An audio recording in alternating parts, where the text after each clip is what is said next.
بسم اللہ الرحمن الرحیم، ویلاگ نمبر 4، پیج نمبر 610، معارف القرآن جلد اول، سورۃ البقرہ نمبر 2 اور آیت نمبر 254۔ ناظرین، قرآن کریم کا ترجمہ، تشریح اور تفسیر آپ کے سامنے رکھ رہے ہیں۔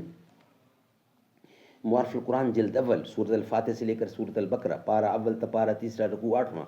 رائٹر اس کتاب کے حضرت مولانا مفتی محمد شفیع صاحب عثمانی رحمۃ اللہ علیہ، جو کہ مفتی اعظم پاکستان ہے۔ بسم اللہ الرحمن الرحیم، الحمد للہ وکفا وسلام علی عبادہ الذین اصطفی۔ قال النبی صلی اللہ علیہ وسلم، خیرکم من تعلم القرآن وعلمہ۔ بہترین لوگ وہ ہیں جو خود بھی قرآن پڑھیں، دوسروں کو پڑھائیں، سکھائیں اور لکھائیں۔ آہا جو لا نگاہ عالمگیر یعنی وہ حصار، دوش پر اپنے اٹھائے سینکڑوں صدیوں کا بار۔ زندگی سے تھا کبھی محروب، زندگی سے تھا کبھی محمور، اب سنسان ہے یہ خاموشی، اس کے ہنگاموں کا گورستان ہے۔ اپنے مکان کہن کی خاک کا دل دادا ہے، کوہ کے سر پر مثال پاسباں استادا ہے۔ اعوذ باللہ السمیع العلیم من الشیطان الرجیم، بسم اللہ الرحمن الرحیم۔ یا ایہا الذین آمنوا انفقوا مما رزقناہم من قبل ان یأتی یوم لا بیع فیہ ولا خلۃ ولا شفاعۃ والکافرون هم الظالمون۔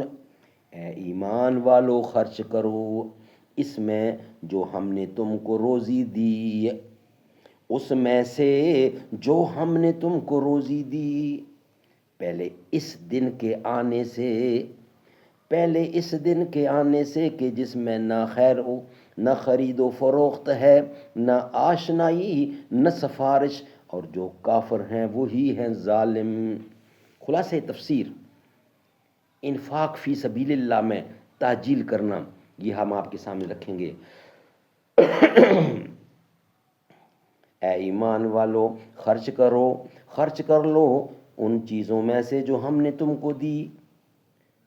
تم کو دی ہیں، قبل اس کے کہ وہ دن آ جاوے، یعنی قیامت کا دن، جس میں کوئی چیز اعمال خیر کا بدل نہ ہو سکے گی، کیونکہ اس میں نہ تو خرید و فروخت ہوگی کہ کوئی چیز دے کر اعمال خیر کو خرید لو، اور نہ ایسی دوستی ہوگی کہ کوئی تم کو اپنے اعمال خرید دے، اور نہ بلا اذن الہی کسی کی کوئی سفارش ہوگی جس سے اعمال خیر کی تم کو حاجت نہ رہے۔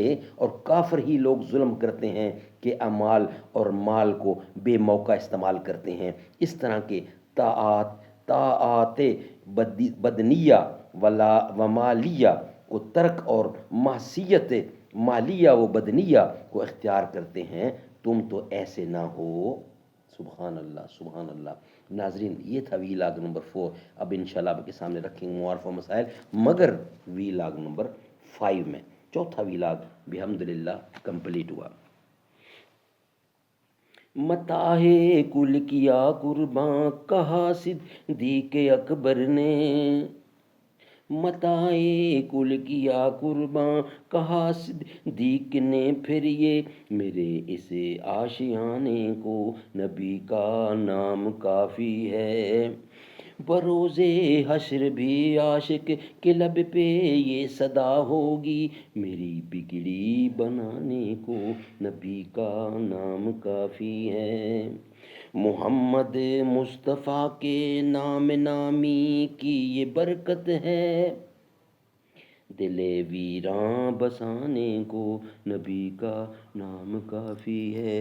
مقدر جگمگانے کو نبی کا نام کافی ہے۔